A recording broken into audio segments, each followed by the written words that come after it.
Commuter rail on Vancouver Island may soon be a reality. Last week, the provincial government announced it would not be providing any funds for tracks and train upgrades on the ENN railway. But the Island Corridor Foundation, the group that owns the rail line, says it is going ahead with plans to reverse the train schedule. That would make it possible for the first time to use rail to commute to work or business in Victoria. A News Mid-Island Bureau Chief Jonathan Bartlett has the story. This train's coming down the track. There may be no bigger fan of the ENN train than 2.5-year-old Clive. Trains go doo-doo. Clive is waiting with his grandpa in Nanaimo for the 10:35 run up to Courtenay.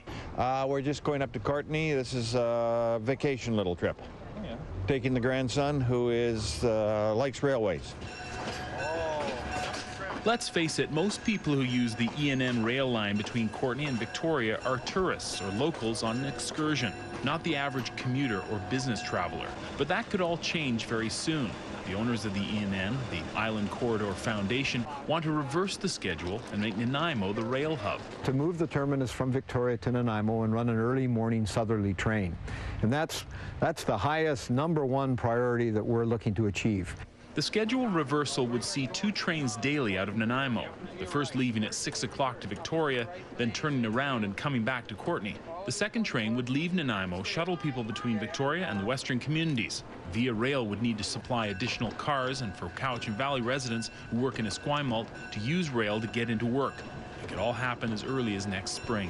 800 people live in the valley that work at the base, and we have a station right beside the base, and so we're working on those pieces to see whether that part could be the pretty much a close second of the priorities of what we're trying to achieve. Last week, the provincial government released the results of a year-long study on rail service on Vancouver Island.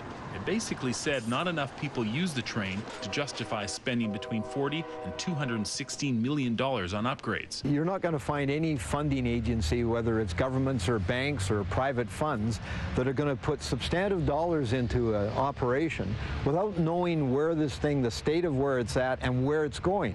Which is why the Island Corridor Foundation plans to spend $400,000 on the first phase, which includes the schedule change, new cars, with food and beverage service for commuters. We would need substantial improvements to the rail line to improve ride and speed. And both of those things we're working on, but we're going to work on an incremental basis. People we spoke to today think the schedule change is a good idea. Oh, I think that's awesome.